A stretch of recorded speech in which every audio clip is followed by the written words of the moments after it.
2017 में मेरी जान पहचान हुई सौरभ के साथ। सौरभ उस टाइम पे क्रिप्टो करेंसी, बिटकॉइन, इन चीजों के बारे में पढ़ता था, इनमें इन्वेस्ट करता था, इनमें ट्रेड करता था। अब उस टाइम पे ये इतना कॉमन नहीं था। उसने मुझे भी समझाने की कोशिश करी, लेकिन मुझे पूरी तरह से समझ नहीं आया, आधा अधूरा समझ आया।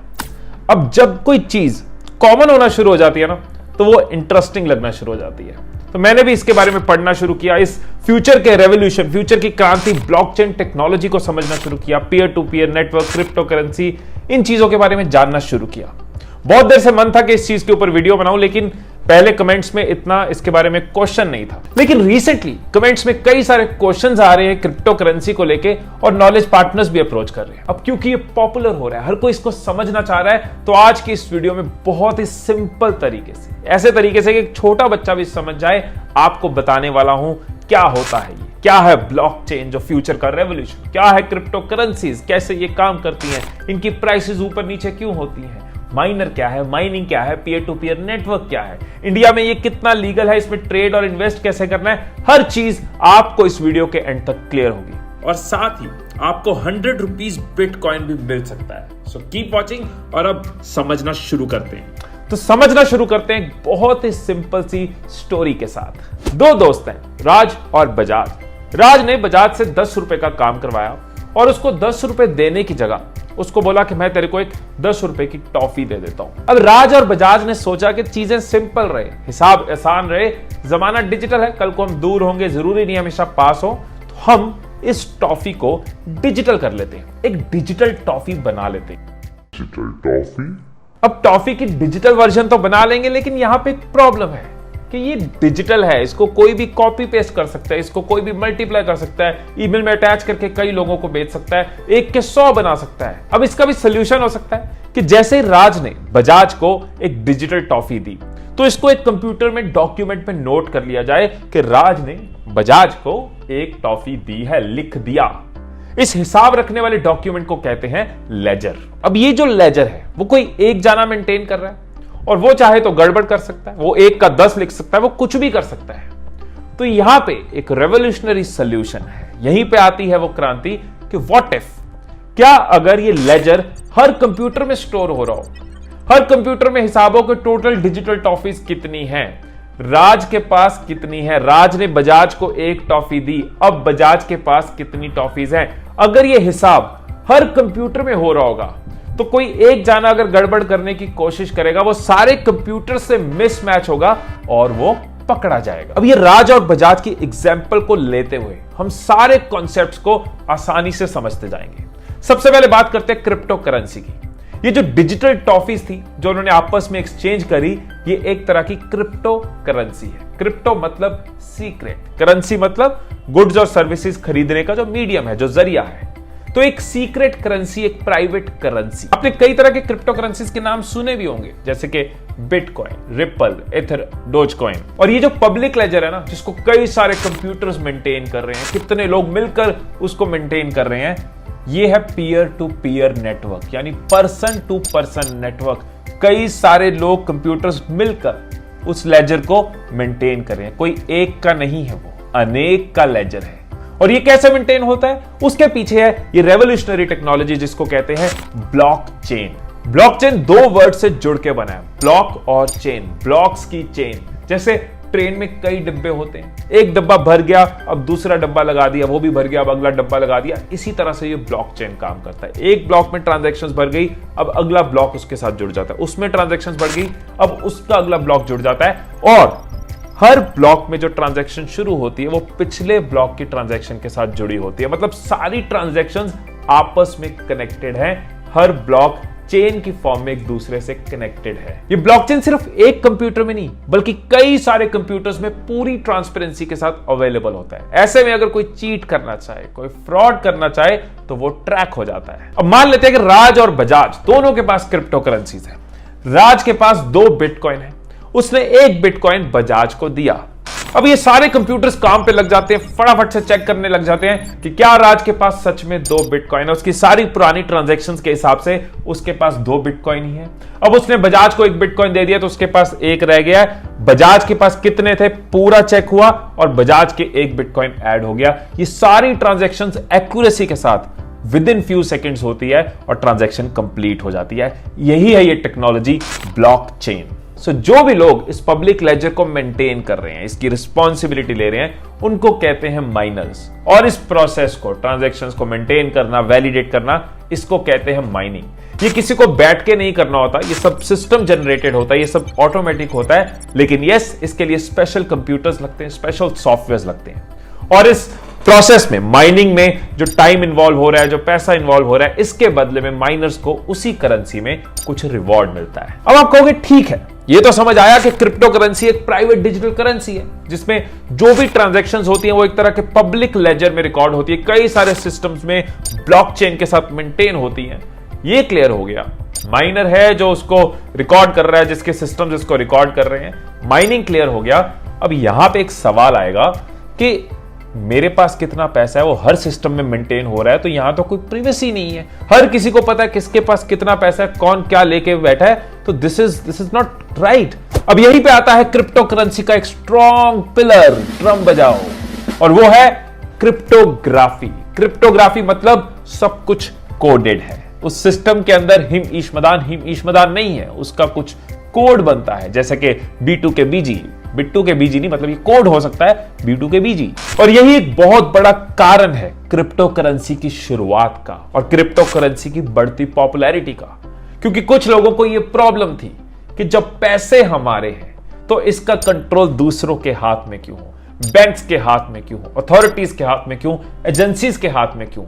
गवर्नमेंट जब चाहे इन्फ्लेशन बढ़ा दे, नोट छप गए, इन्फ्लेशन बढ़ गई, इन्फ्लेशन घट गई, रुपये की वैल्यू कम हो गई, डॉलर की वैल्यू बढ़ गई। इस तरह की चीजों से लोगों को प्रॉब्लम थी कि ऐसा क्यों नहीं हो सकता कि करेंसी भी डिसेंट्रलाइज हो जाए, किसी एक का कंट्रोल ना हो। जब करेंसी सबकी है तो कंट्रोल भी सबका हो। मेरे पास कितना पैसा है ये बैंक में बैठे लोगों को क्यों पता हो, ऐसी कई ट्रेडिंग एजेंसीज के लोगों को क्यों पता हो, कई सारी पार्टीज को क्यों पता हो।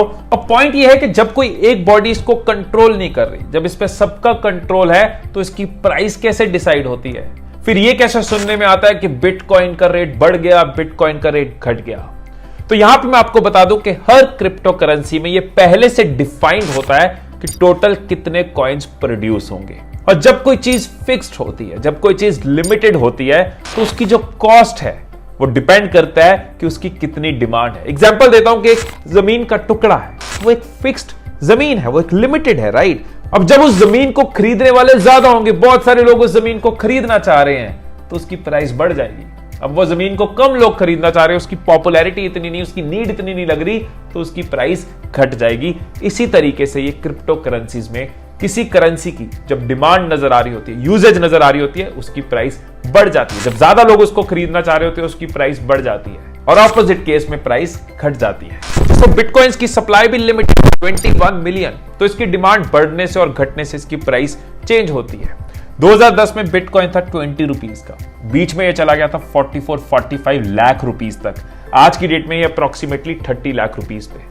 मतलब अगर किसी ने बिटकॉइन में 2010 में 100 रुपए लगाए होते तो आज उसके पास 1.5 करोड़ होते। 1.5 करोड़। क्रिप्टो करेंसीज के प्राइसेस इस चीज पे भी डिपेंड करते हैं कि न्यूज क्या है, कंपनीज क्या प्लान कर रही हैं, इन्वेस्टर्स क्या प्लान कर रहे हैं। जैसे इलॉन मस्क ने कहा था मार्च में कि टेस्ला बिटकॉइंस एक्सेप्ट करना शुरू कर देगी। लोगों ने कहा भाई बिटकॉइंस की डिमांड और बढ़ने वाली है, लोगों ने बिटकॉइंस खरीदने शुरू कर दिए, बिटकॉइंस का रेट बढ़ना शुरू हो गया। और मई में मस्क भाई साहब कहते हैं कि ना, टेस्ला बिटकॉइन एक्सेप्ट नहीं करेगी। और इसके बाद बिटकॉइन जो इलॉन मस्क के ऐलान से पहले $60,000 पे पहुंच गया था, वो $30,000 पे आ गया। इसको मस्क डिब्बी कहते हैं। फायदों की बात करें तो एक फायदा कि ये डिसेंट्रलाइज्ड है, कोई एक कंट्री, कोई एक गवर्नमेंट, अलग अलग पावर्स इसको कंट्रोल नहीं कर रही, इंडिविजुअल्स इसको कंट्रोल नहीं कर रही, ये सबके साथ है, सबके लिए, सबके थ्रू कंट्रोल्ड है। इसमें लोगों को ये बेनिफिट बहुत बड़ा नजर आता है कि गवर्नमेंट के डिसीजंस की वजह से, दो कंट्रीज के डिसीजंस की वजह से, इन फ्लक्चुएशंस की वजह से उनका पैसा अफेक्ट नहीं हो रहा, उनकी फाइनेंशियल कैपेबिलिटीज अफेक्ट नहीं हो रही। फॉर एग्जाम्पल 100 रुपए की वैल्यू आज से 10 साल पहले बहुत अलग थी और आज अलग है। महंगाई बढ़ती जा रही है, गवर्नमेंट नोट्स प्रिंट कर सकती है और पूरी इकोनॉमी ऊपर नीचे हो सकती है, लेकिन क्रिप्टो करेंसीज लिमिटेड होती है। जैसे बिटकॉइन है 21 मिलियन, इसके आगे नंबर नहीं जाना। तो ऐसा नहीं है कि किसी ने कॉइन्स और प्रोड्यूस कर दिए और इकोनॉमी हिला दी। सेफ्टी की बात करें तो बहुत से लोगों का मानना है क्योंकि ब्लॉकचेन टेक्नोलॉजी यूज हो रही है इसलिए बहुत रिलायबल है। इनफैक्ट ब्लॉकचेन सिर्फ करेंसीज में नहीं, आने वाले टाइम में एजुकेशन में, हेल्थ केयर में, डेटा मैनेजमेंट में, कई सारे एरियाज में ब्लॉकचेन टेक्नोलॉजी को यूज किया जाएगा। अब डिसएडवांटेजेस की बात करें तो क्योंकि कोई एक गवर्नमेंट, कोई एक अथॉरिटी नहीं है, तो अगर कोई प्रॉब्लम आती है, अगर आपकी कोई कंप्लेंट है, तो आप किसके पास जाओगे? ये किसी एक के कंट्रोल में नहीं है। इसका फायदा आपको है तो इसका नुकसान भी आपको है। और क्योंकि एक सीक्रेट करेंसी है तो एक नुकसान इसका यह भी है कि अनएथिकल कामों में लोग इससे पेमेंट करते हैं। और थर्ड कि माइनिंग का जो प्रोसेस है ये इको फ्रेंडली नहीं है। इसमें बहुत ज्यादा पावर यूज होती है, बहुत ज्यादा इलेक्ट्रिसिटी यूज होती है, मतलब रिसोर्सेज यूज होते हैं। एंड आई होप कि फ्यूचर में इस चीज के ऊपर भी काम किया जाए कि अगर हम आगे बढ़ रहे हैं तो किसी नेचर का, इन चीजों का नुकसान करके नहीं बढ़ रहे, उस चीज को भी इवॉल्व करा जाए कि कैसे इसको इको फ्रेंडली बनाया जाए और सेफ बनाया जाए। अब एक सवाल जो आपका कमेंट्स में रेगुलरली आता है कि क्या क्रिप्टो करेंसी इंडिया में लीगल है? The answer is yes. इसीलिए पूरी बात सुनना जरूरी है। क्रिप्टो करेंसी में इन्वेस्ट करना लीगल है, लेकिन ये अभी भी लीगल टेंडर ऑफ मनी नहीं है। मतलब आप इसको पैसों की जगह यूज नहीं कर सकते। जैसे कुछ कंट्रीज में इसको लीगल टेंडर माना जाता है, आप क्रिप्टो करेंसी से खरीद सकते हो, बेच सकते हो, मार्केट में जाके कुछ ले सकते हो। सो इंडिया में अगर आप चाहो कि इंडियन रुपीज की जगह बिटकॉइन दे दो, डोज कॉइन दे दो, तो ये अभी अलाउड नहीं है। हाँ, बट क्रिप्टो करेंसीज में इन्वेस्ट करना, होल्ड करना और ट्रेड करना इंडिया में 100% लीगल है। ऑल्दो 2018 में आरबीआई ने बैंक्स के ऊपर एक स्ट्रिक्टली मना किया था कि आप क्रिप्टो करेंसी रिलेटेड ट्रांजैक्शंस में इन्वॉल्व नहीं हो सकते, लेकिन 2020 में लास्ट ईयर एक बहुत बड़ा डिसीजन आया था। सुप्रीम कोर्ट ने आरबीआई को इंस्ट्रक्ट किया था कि ये बैन हटा दिया जाए, जिसके बाद बहुत से लोगों ने क्रिप्टो करेंसीज में इन्वेस्ट करना शुरू किया। अब अगर आप से कोई क्रिप्टो करेंसी में इन्वेस्ट करना चाहता है, अपने पोर्टफोलियो को डाइवर्सिफाई करना चाहता है या इसको एक्सपीरियंस करना चाहता है, तो क्या करें? तो यहां पे एक सिंपल और सेफ सोल्यूशन है हमारी इस वीडियो के knowledge partner CoinDCX Go app. मैंने भी आपको बताया था 2020 में सुप्रीम कोर्ट ने इंडियन बैंक्स को क्रिप्टो करेंसी में ट्रेड और इन्वेस्ट करने की एक्सेप्टेंस दे दी थी। उस टाइम पे CoinDCX पहली ऐप थी जिसने 6 आवर्स के अंदर अंदर बैंक्स के साथ कोलैबोरेशन शुरू कर दी थी। और CoinDCX का एक सिंपलर वर्जन है CoinDCX Go, जो इंडियन मार्केट में बिगनर्स के लिए परफेक्ट है। ये ऐप मैं आपके साथ इसलिए शेयर कर रहा हूं क्योंकि इसमें कोई भी ट्रांजैक्शन फी आपसे नहीं ली जाएगी। ये ISO सर्टिफाइड है और KYC के सारे प्रोसेस एंड प्रोसीजर्स को फॉलो करते हैं। एंड मोस्ट इंपॉर्टेंट, इसमें रजिस्टर करने वाले सारे यूजर्स के फंड्स को सेफ रखती है leading digital asset company Bytco. ये यूजर्स के फंड को इंश्योरेंस प्रोवाइड करते हुए एक डिजिटल कस्टोडियन का काम करती है। विथड्रॉल पासवर्ड और 2 फैक्टर ऑथेंटिकेशन जैसे इंपॉर्टेंट फीचर्स प्रोवाइड करती है। क्रिप्टो करेंसी और बिटकॉइन के बारे में और इंफॉर्मेशन लेने के लिए आप DCX Learn वेबसाइट पे जा सकते हैं, जहां पे आपको A to Z सारी इंफॉर्मेशन मिल जाएगी। सो अगर आप इन्वेस्ट करना चाहते हैं तो आप CoinDCX Go ऐप को डाउनलोड कर सकते हैं, आप इसमें लॉग इन कर सकते हैं, अपने बैंक को लिंक कर सकते हैं और मिनिमम 10 रुपीज के साथ आप बिटकॉइन में इन्वेस्टमेंट शुरू कर सकते हैं। आप साइन अप करने वक्त इस कोड को यूज कर सकते हैं और आपको 100 रुपीज का बिटकॉइन फ्री मिलेगा। और एक चीज जो मैं हमेशा कहता हूं कि इन्वेस्टमेंट किसी भी तरीके की हो, चाहे स्टॉक्स में हो, चाहे गोल्ड में हो, चाहे क्रिप्टो करेंसी में हो, चाहे म्यूचुअल फंड्स में हो, अपनी रिस्क टेकिंग कैपेसिटी के हिसाब से करो। कितने फंड्स कहां इन्वेस्ट करने हैं, आपके लिए कौन सा पोर्टफोलियो सूटेबल है, आप कितना रिस्क टेकिंग कैपेसिटी रखते हो, इन चीजों को ध्यान में रख के करो। कभी भी लालच में मत करो कि ये हुआ था, कल ये होगा, तो अपना सब कुछ लगा दिया, उधार का पैसा लेके लगा दिया, कुछ भी कर दिया। धीरे धीरे चीजों को समझना चाहिए, धीरे धीरे चीजों को एक्सपीरियंस करना चाहिए और एक्सपीरियंस के साथ साथ स्टेप्स लेने चाहिए। सो दोस्तों, ये थी मेरी एक कोशिश क्रिप्टो करेंसी के रिलेटेड मैं आपको उसके राइट लेफ्ट आगे पीछे की हर चीज बता पाऊं, आपको ये concept blockchain peer to peer clear हो, फ्यूचर में क्या होने वाला आपको पता हो और हमारे knowledge partner CoinDCX Go app के बारे में आपको पता हो। और मैं लास्ट में यही कहूंगा कि हर किसी की अपनी अपनी ओपिनियन है। कुछ लोग कह रहे हैं ये एक डिजिटल रेवोल्यूशन है, कुछ लोग कह रहे हैं ये एक हवा है, कुछ लोग कह रहे हैं एक स्मार्ट सोल्यूशन है, कुछ लोग कह रहे हैं एक टेम्पररी सी चीज है। इकोनॉमिस्ट, प्रोग्रामर्स, पॉलिटिशियंस इस चीज के ऊपर अपने अपने पॉइंट्स रख रहे हैं, तर्क वितर्क कर रहे हैं। कोई कह रहा है ये डिजिटल गोल्ड है, कोई कह रहा है कुछ भी नहीं है, उड़ जाएगा। सो आप अपने हिसाब से अपनी ओपिनियंस फॉर्म करो। मेरे लिए ये एक लर्निंग है, ये एक एक्सपीरियंस है और फ्यूचर की एक डाइवर्सिफिकेशन है। और किन टॉपिक्स पे आपको वीडियोस चाहिए कमेंट्स में बता देना, बंदा सेवा में हाजिर है। फिर मिलेंगे अगली वीडियो में, तब तक खुश रहिए, खुशियां बांटते रहिए।